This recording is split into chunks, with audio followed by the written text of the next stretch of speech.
Okay, I think we should get going. So to everybody here this evening, once again, good evening and welcome to the third and last of our series of QuinnSights sessions. This evening, we're going to focus on how to build up a career within the innovative world of entrepreneurs and startups. My name is Mita Dutt, and I'm the Placement and Mentoring Manager here at Quinn School of Business.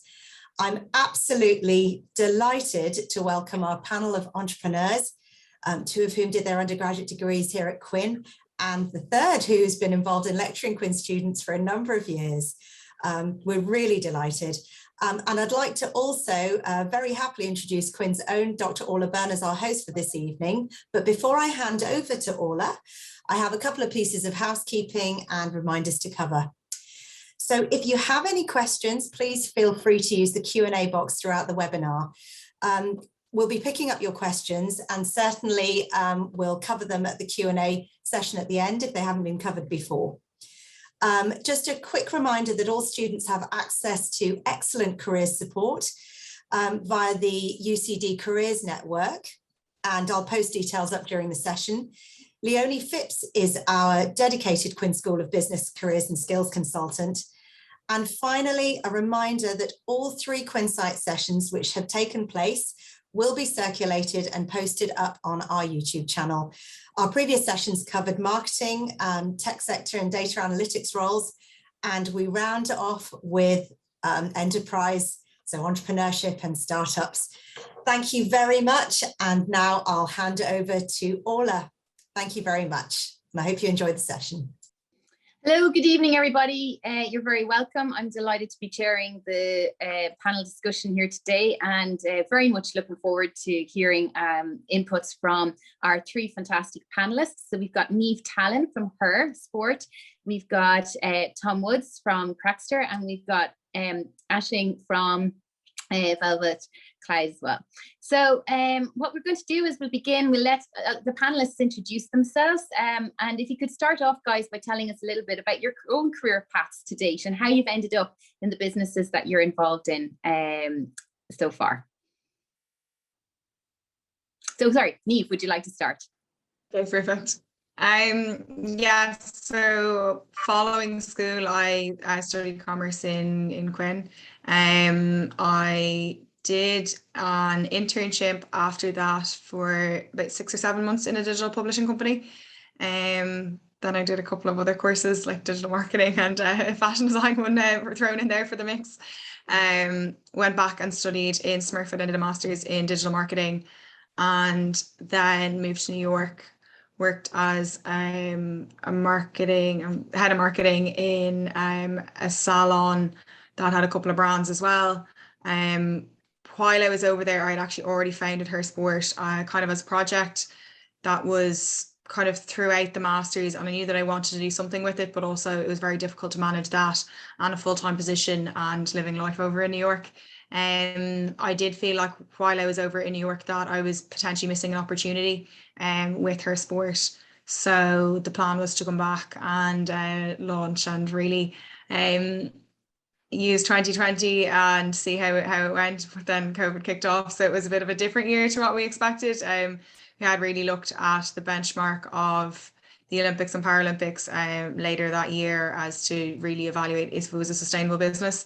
But they obviously got pushed back a year, but we had kind of established that it was something we believed could work. And so, yeah, that's basically, taken me as far as I am now.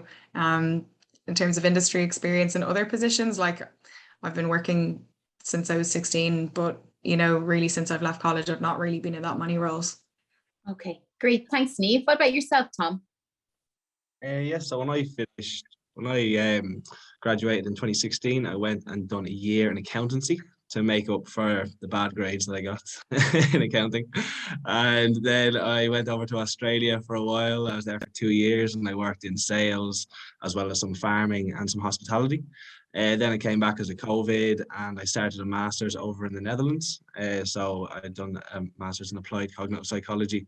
And yeah, when I was over there, my founder called me. We came up with this idea 8 years ago.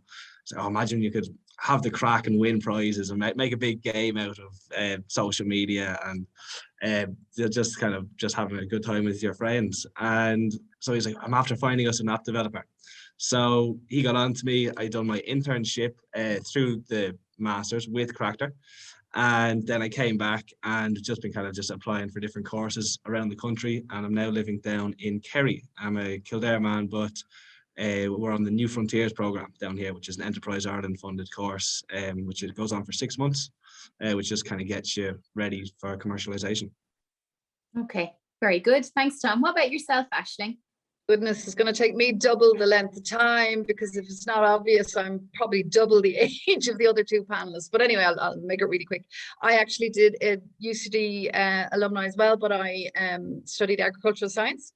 And then I went on to work for the Irish Food Board, Board BIA, and they posted me in Milan.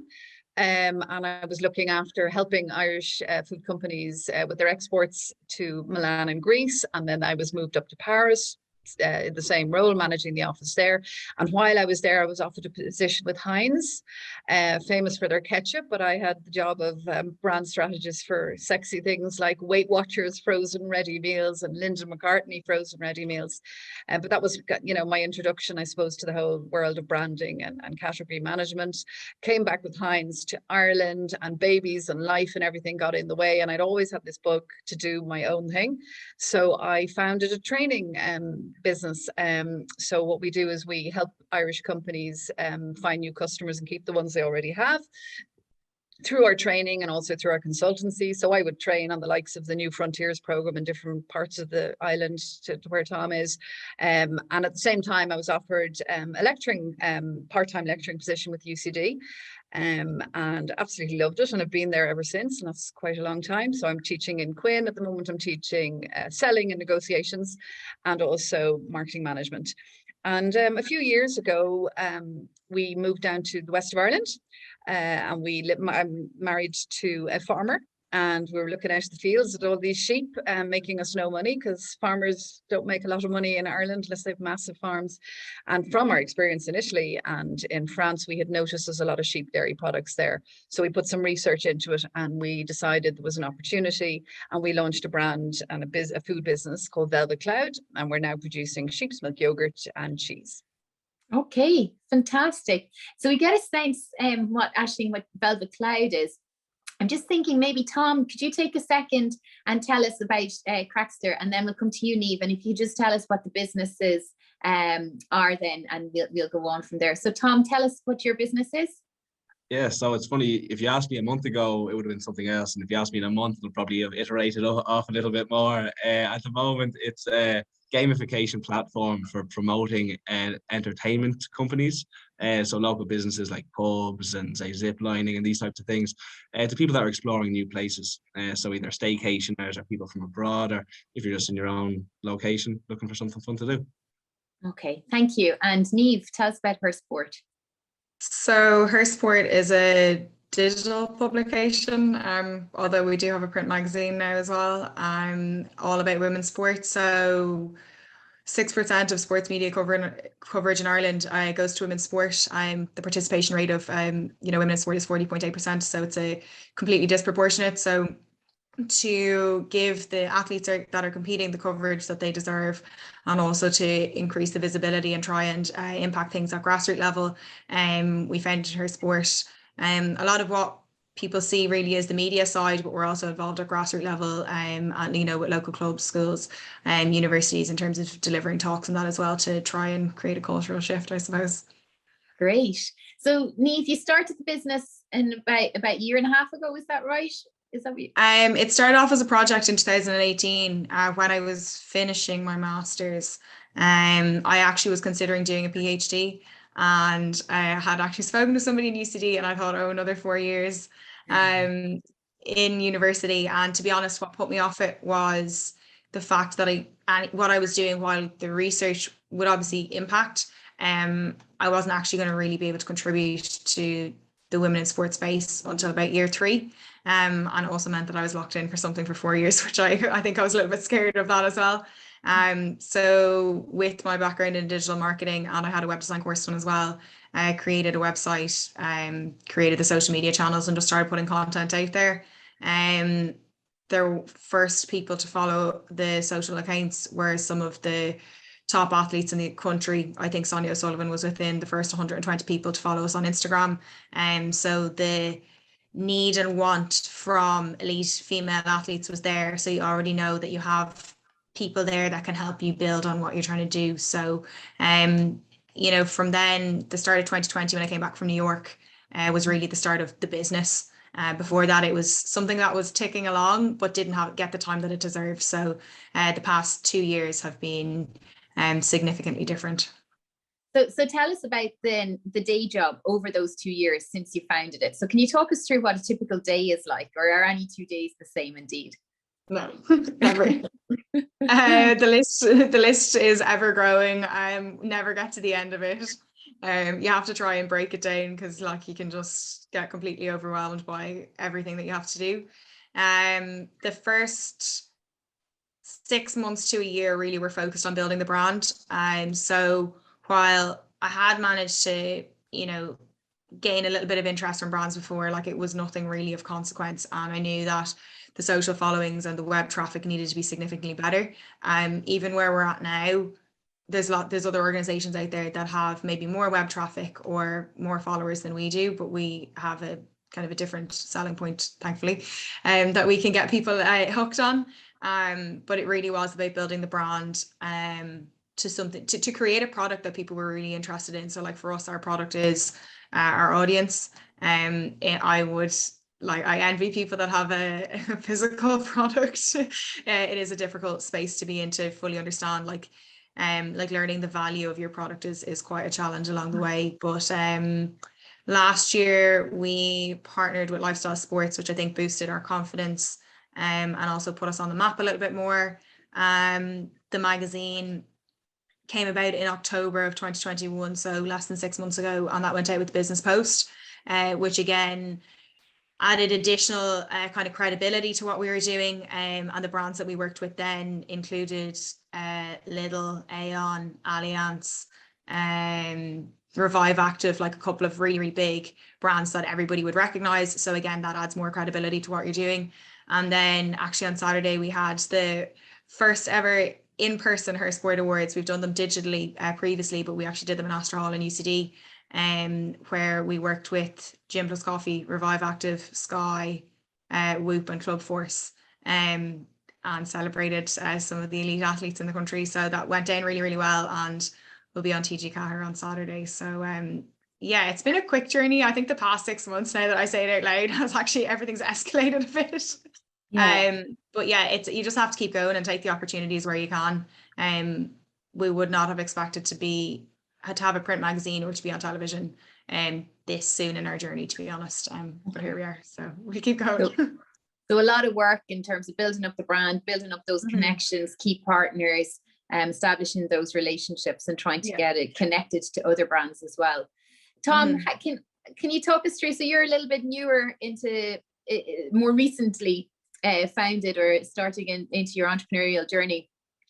Can you relate to what Neve was talking about, and can you tell us what would be a typical day for you when you're at the early stages of trying to get a business off the ground? Yeah, well, relating to a lot of the stuff Neve is saying, that's never-ending to-do list. The more you're ticking off and the longer it seems to be getting, it doesn't make sense, but it's great and it's exciting. Yeah, a lot of the kind of daily stuff is doing research, just working out, trying to get out, talking to customers in the early days. What do they want? What do they not want? Trying to work out who is your target customer, getting that ideal persona pinned down. But yeah, we've just kind of late we've been out because we've now got the platform together and it's ready to go. We've been out signing up venues, so just kind of on phones, in person. It's great. In-person sales is much better than on the phone, in my opinion. So I love getting out and talking to people. So yeah, signing up loads and yeah, just building up the branding, just ideating, planning for the next few months. But for to be honest, the first few months for us was just kind of getting the business plan together, getting the applications in, just trying to apply for all the Enterprise Ireland and the Leo funding, which is really, there's so much available, but it just takes a lot of kind of working through. So yeah, that's the kind of main thing. We've also got a few different teams, like in digital marketing and the product development and stuff, some animation, and yeah, so we've got a few different teams. So it's managing them guys, the research teams. So it's just getting in meetings and stuff. So yeah, that's what we're at. Good. It's a responsibility then when you have teams as well, in terms of trying to organize them, coordinate them, manage them, and deal with all that too. Yeah, which is brilliant. I've never done it before, so it's Yeah. all kind of, it's a completely new learning curve.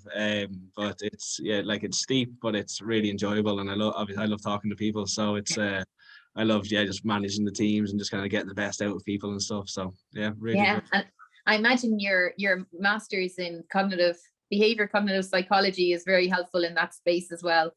Yeah. Yeah, so Tom, you're very personable. I can imagine you like that, the interactions and the people side of things. What about yourself, Aisling? What aspects of being an entrepreneur, having your own business, being self-employed, do you enjoy most?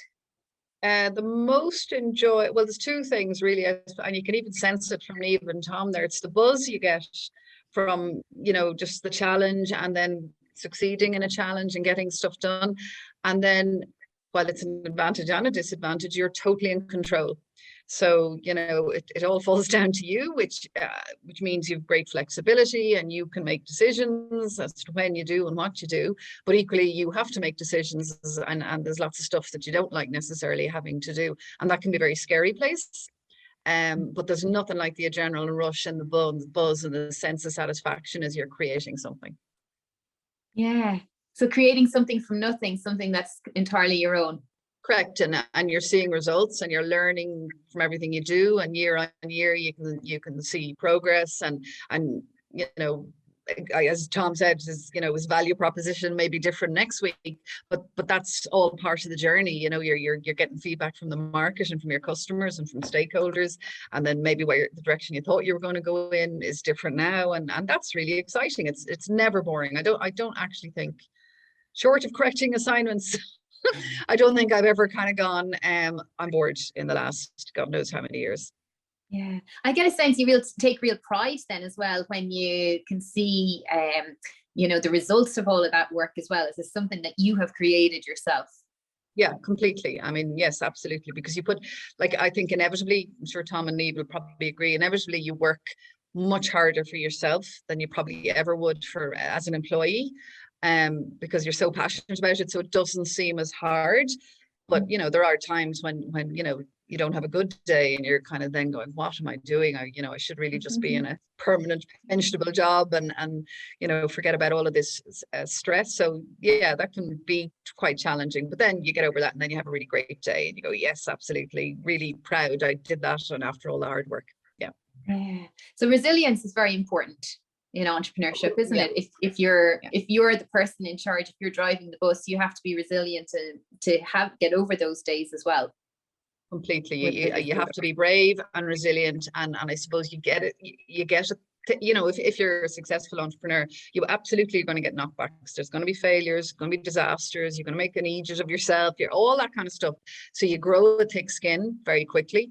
And you have to recognize that failure is actually a good thing, because you learn so much from as much from your failures as you do, probably more actually, really, than you do from your successes. Your successes are great because they're something to be proud of, but your failures really teach you, and that's, I suppose, the strength of an entrepreneur, that they can look at their failures as a learning experience rather than a big disaster to go away and hide from. Yeah.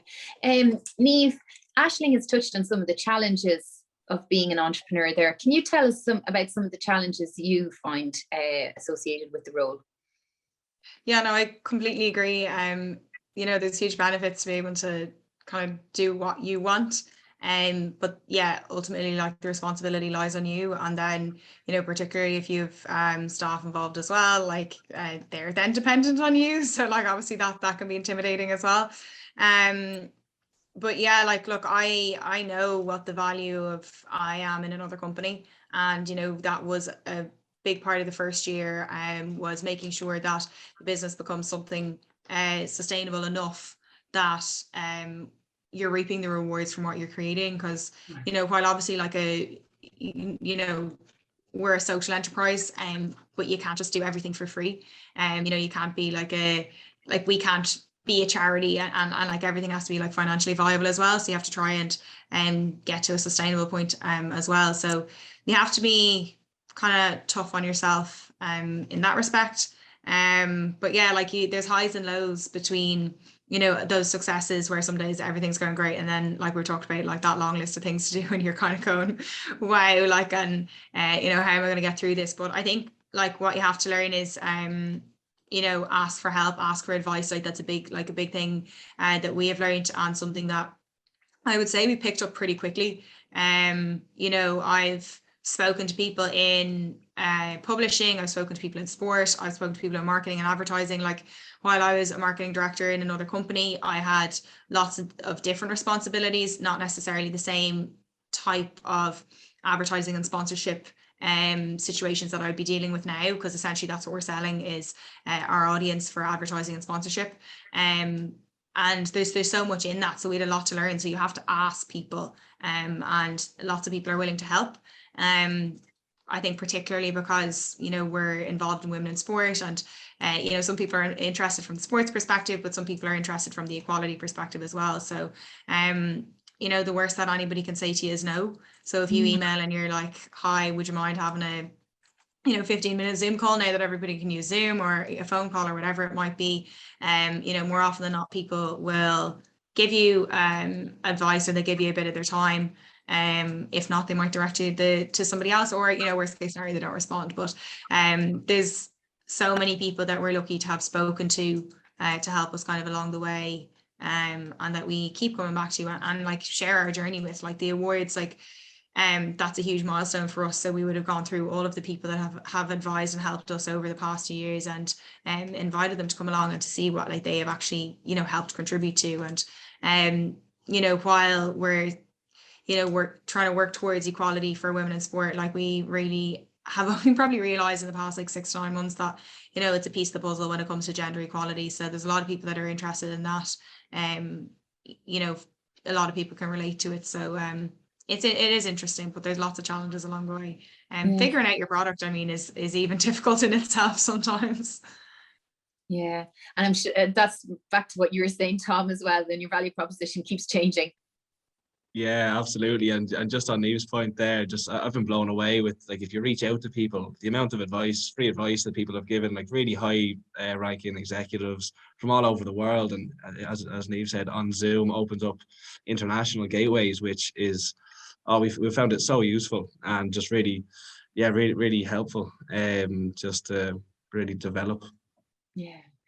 Can you talk us through, Tom, some of the skills or talents that you think are important for your job?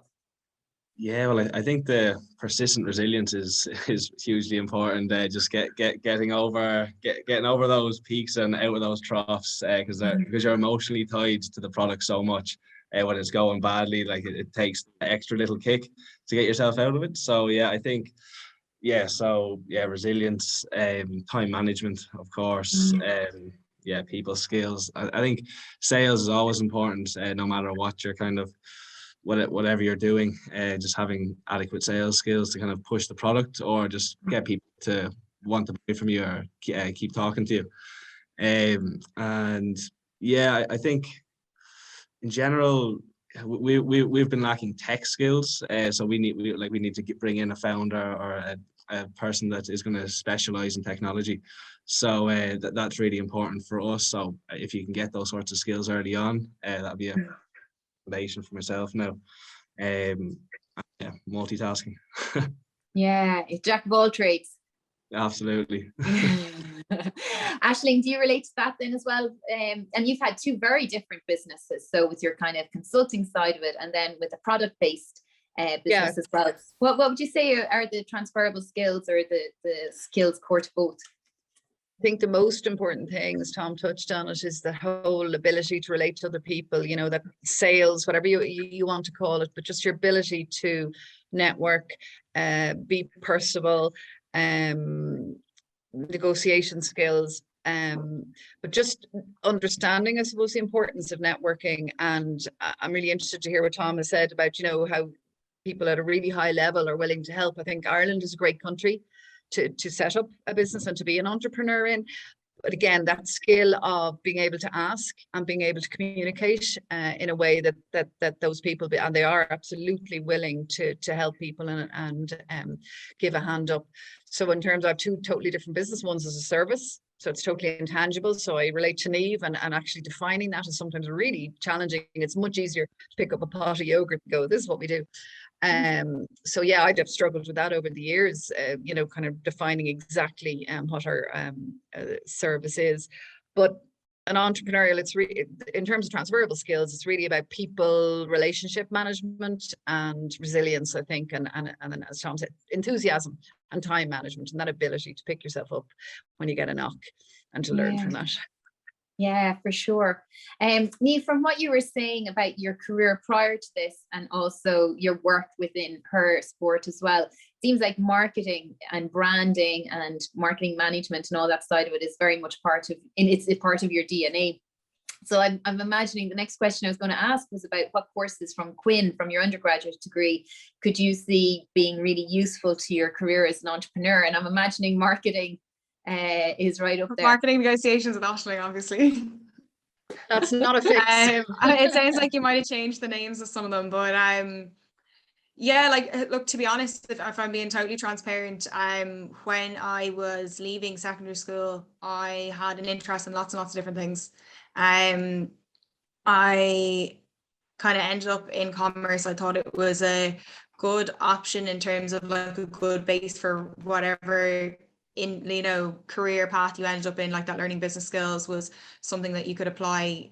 Like I had engineering down. I was like, sure, you know, if I really have this dream to go back and do engineering, you know, business will be still useful as well. But I didn't love first year. I preferred, as you came through the degree, that you got to pick the modules that you, I guess, you know, enjoyed more, but probably were better at. We probably enjoy what we're good at.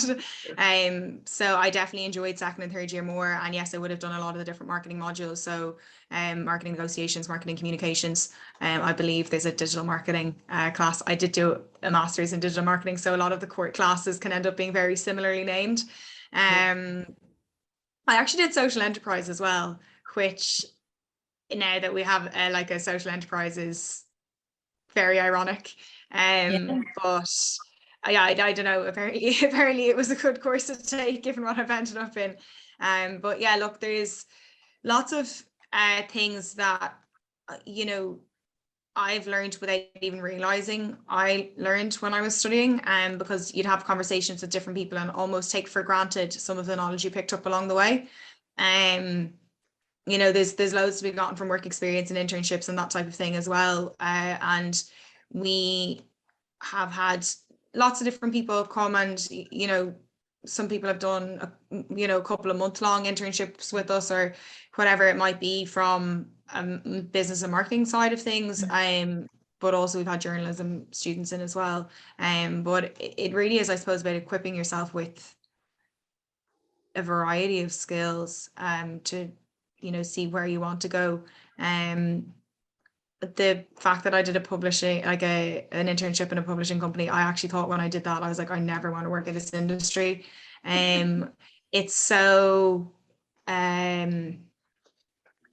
it's a very difficult industry to be in. Like if you think of how it went from newspapers and magazines and people go out and they purchase newspapers and magazines, and now we have this expectation that content is free. It's a very difficult industry to be in. And then also, so people are expecting free content, but also when COVID hit, a lot of people paused marketing budgets. So from that perspective, like it's, I can't think of the word, like fractious is coming to mind, but that's not the right kind of term to put on it.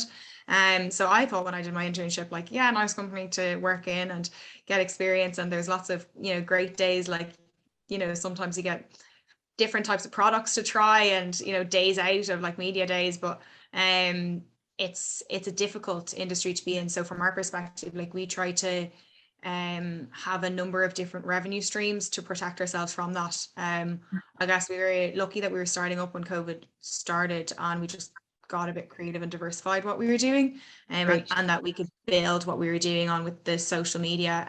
We had a lot of athletes do Instagram takeovers, and people just wanted to sit in their phones and see what everybody else is doing. So that gave a bit of an insight, but you have to have something else. So the talks and the other revenue streams is, you know, merchandise. It's important because, you know, 5 or 10 years from now, we could be in a recession or something else might happen, that advertising budgets might dry up. So you're always ready learn a for lot that. along the way anyway. Trying to think ahead. Yeah. And Tom, if I could get you to think back to your time at Quinn, what courses or modules in particular have been absolutely central to your career as an entrepreneur, Tom? As an entrepreneur, that's a tough one. Jeez.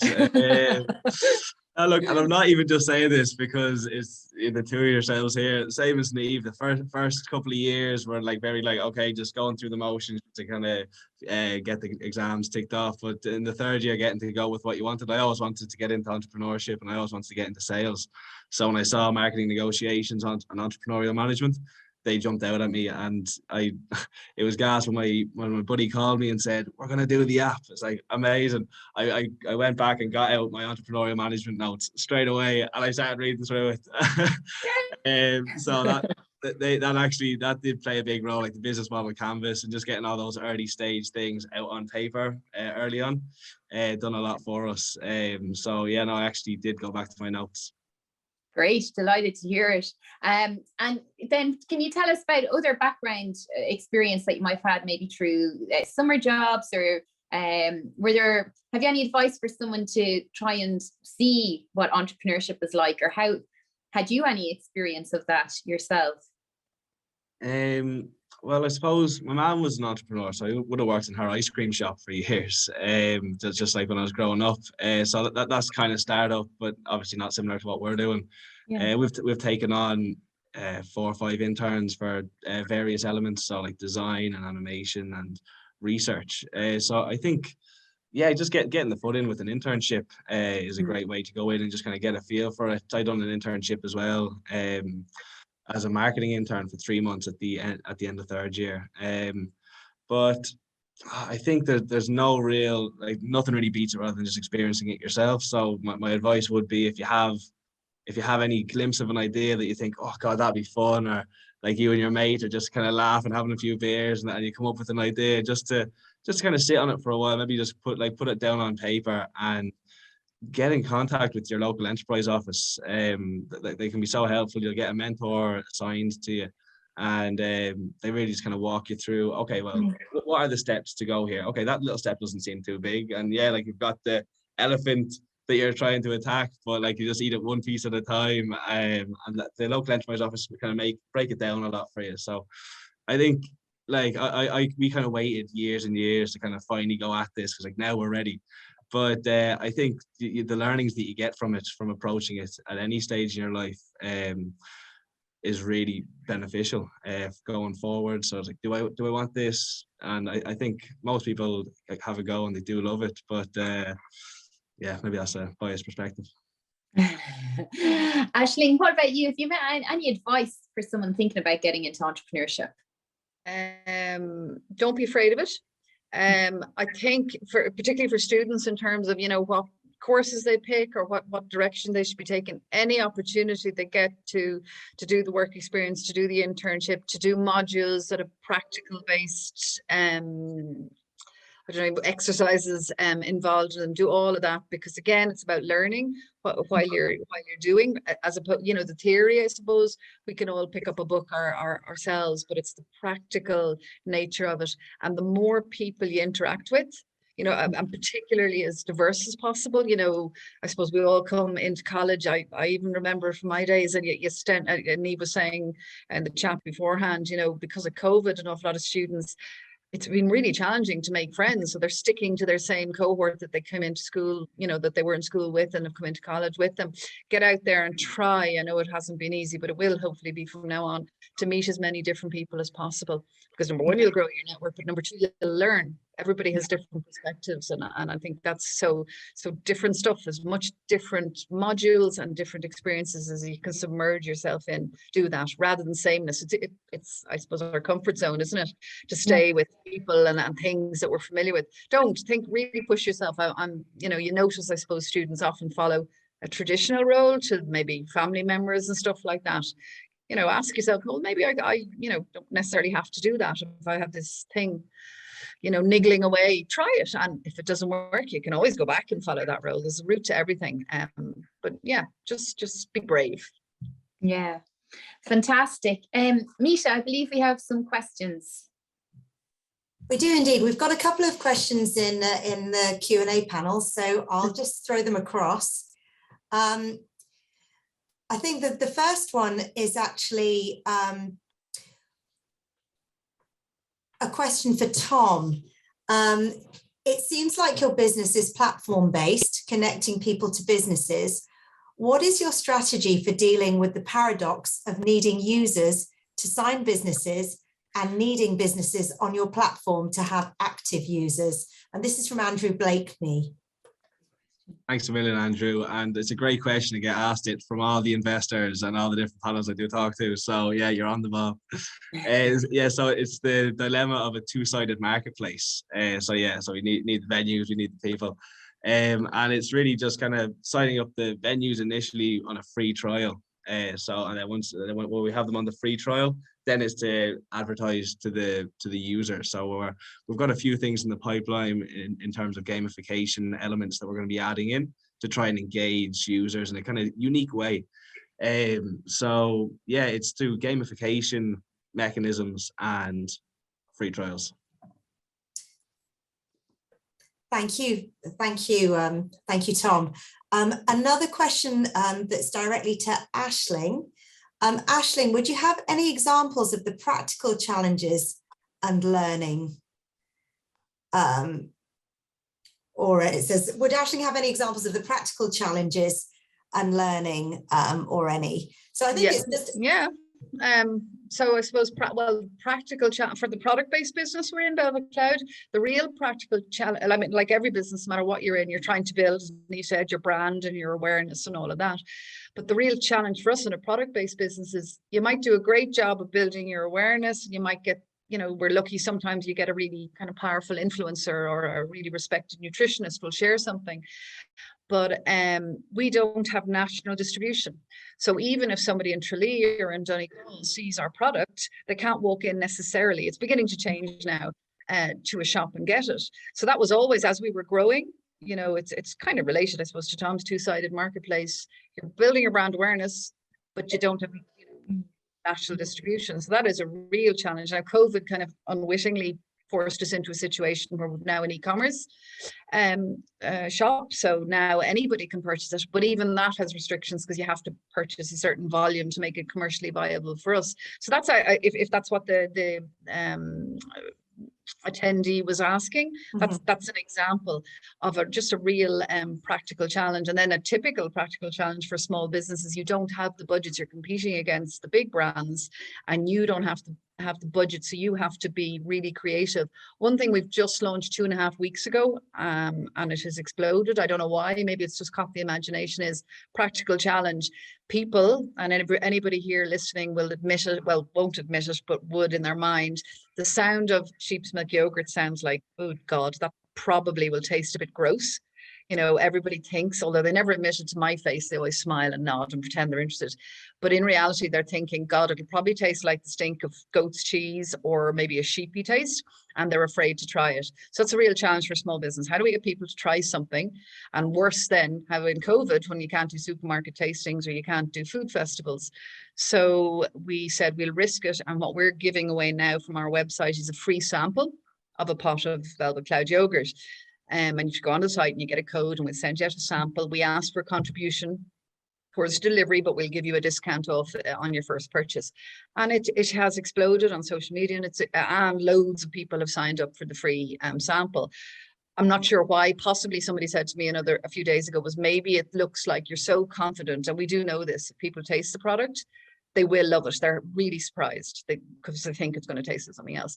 So maybe that demonstration of confidence is making people sign up, or maybe there was just loads of people out there really curious, wanting to taste, but a bit afraid to taste.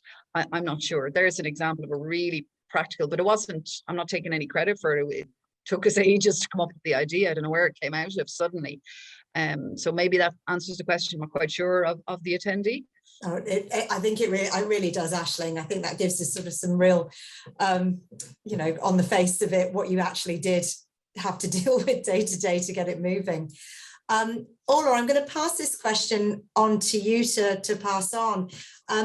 Although, yeah, we have sort of covered, you know, what modules perhaps at Quinn within the undergraduate, within the Quinn School of Business have been helpful. The question that I have here is, what do I need to study at undergraduate level to become an entrepreneur? Can this be taught, or is it really something that comes naturally? Great question. And I say, if I had a penny or even a pound for every time I heard that, being an assistant professor of entrepreneurship and kind of been in the space for about 20 years at this stage. So whoever that is, you're bang on the money. This is what gets asked all the time. Can you teach entrepreneurship?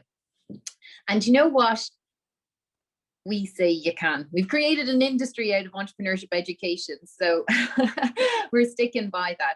But you know, if you think entrepreneurship is something quite elite and only certain people can do it and only certain people can be good at it, and that's only for some people but not for all of us, then you can't teach entrepreneurship.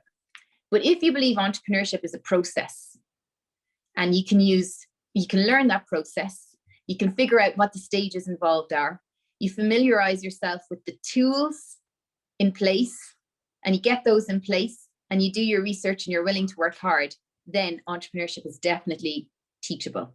It's something that can be learned. And it's about exposing, for an entrepreneurship educator, it's about exposing students as much as can happen within a classroom environment to what those tools actually are, what the processes in place are, and also what starting a business, getting an idea off the ground, researching that idea, reaching out to potential customers and key partners, and trying to pull together all of those elements. You can absolutely cover that in a classroom environment. Obviously, we're limited. You don't get to test the idea in a marketplace. You don't get to experience what it's like to actually operate a growing business or keep something on track. But you do get an understanding of what the new venture creation process is.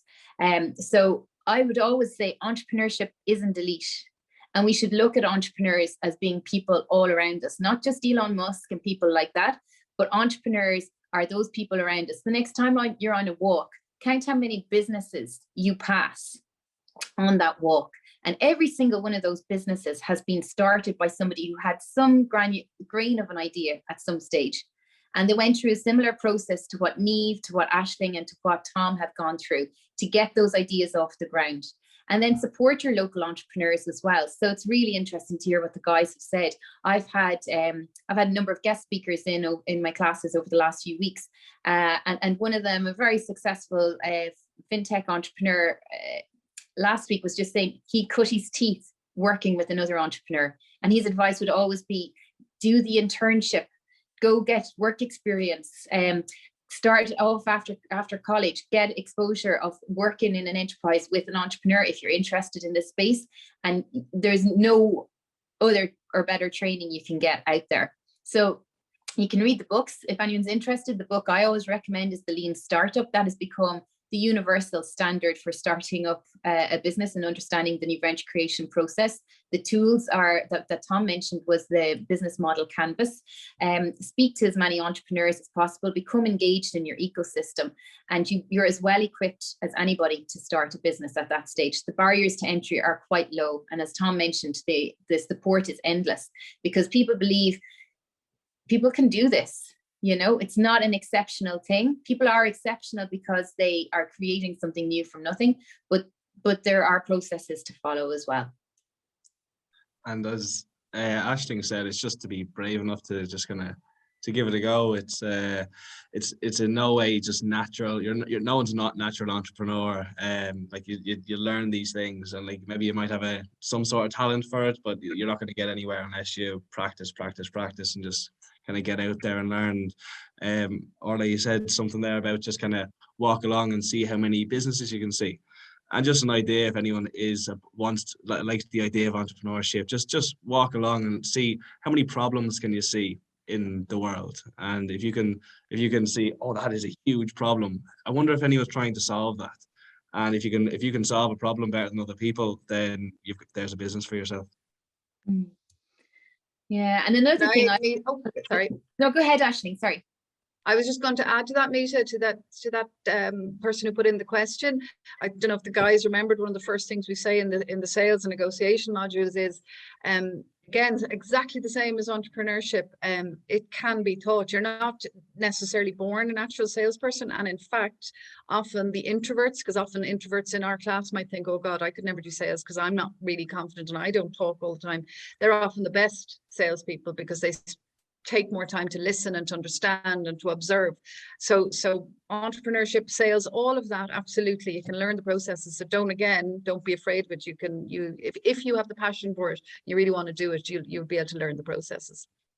Yeah. Sorry, it's interesting that you say that, actually, because I remember sitting in your class and barely saying a word. Not that I'm introvert, I'm actually not really, but I do remember there's like the size of commerce, like I think 260 or 270 of us graduated in my year. It's a big course, and particularly in final year like you are in, with lots of different people that you may actually have never met, and you're trying to figure out, are they in your course, do they come from the internship, where do they come from? And some people can seem like very confident and very comfortable in particular modules, and I remember not really saying that much in your class at all. And some people stood out as excellent speakers and contributors to the class, but it doesn't mean that there's not other people in there that know what they're doing, or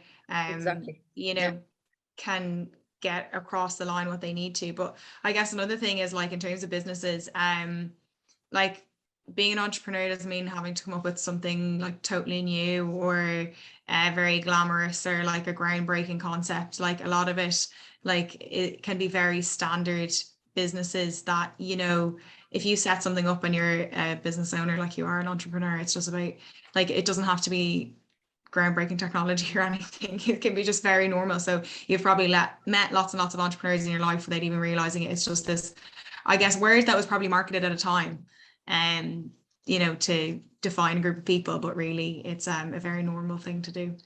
Yeah, exactly. So if we look at it even in terms of self-employment or starting a business, more so than entrepreneurship, it can be a bit of a misleading term as well. Yeah, a little bit. It can be a little intimidating. Like, you have to come up with this brand new idea that nobody's ever done. But, like, and I'm conscious that, like, myself and Tom have probably done something slightly, different from the norm. And then I know food can be quite intimidating as well from Aisling's perspective. Like, that would intimidate me massively, and I've grown up around food industries.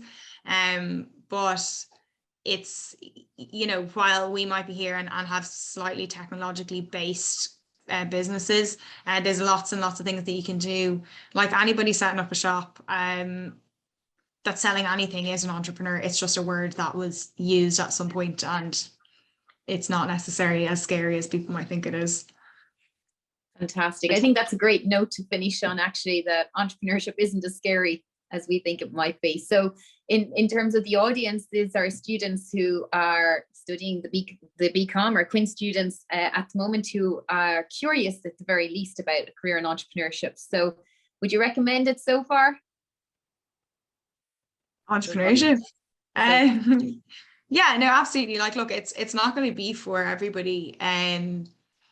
Like, in hindsight, like, when you're talking about, is it a natural thing? Like, I didn't really realize that I've actually probably been slightly entrepreneurial since I was about 15 or 16. It just probably took me till I was early 20s to realize that.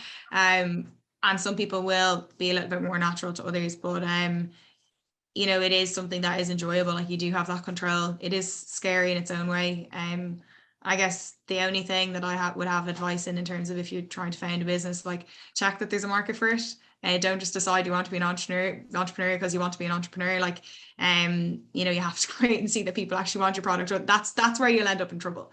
But other than that, like there's certainly no harm in trying to see how you get on. And as Aisling said, like you can always go back to whatever you planned on doing or came from or whatever it is. There's always loads and loads of options, and especially if you're graduating with you know, a degree from UCD in business or business and law or whatever it is, you have loads of options, so you won't be limited. Brilliant. Tom, any last words? Oh, best of luck. If you ever want to chat to someone, you can reach out to myself on LinkedIn or whatever. Yeah, happy to help out in any way I can. Great. And Aisling, any last words before we leave it for tonight?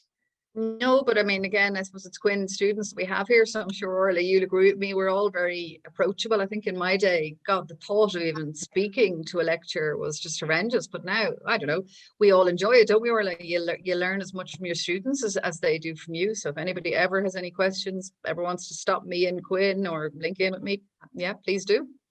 Super. Well, thank you so much to Neve, to Tom, and to Aisling for all your insights, and it's fantastic to hear your experiences. So for anybody who is interested in this space, the guys have been very generous in saying touch base with them, and to myself as well, reach out and feel supported. You know, nobody starts a business in isolation, and as the guys have said, plenty of people helped them along the way as well, and I'm sure they'd be happy to feed that forward to you as well. So if you're interested in this space, get in touch. And yeah, we're all in agreement that we think it's a great career and a very interesting career option, and you'd never be bored. Okay, well, thanks everybody. Thank you for joining us at home, and thanks to our wonderful panelists this evening as well. Thanks a million. Thank you. Bye, guys. Thank you.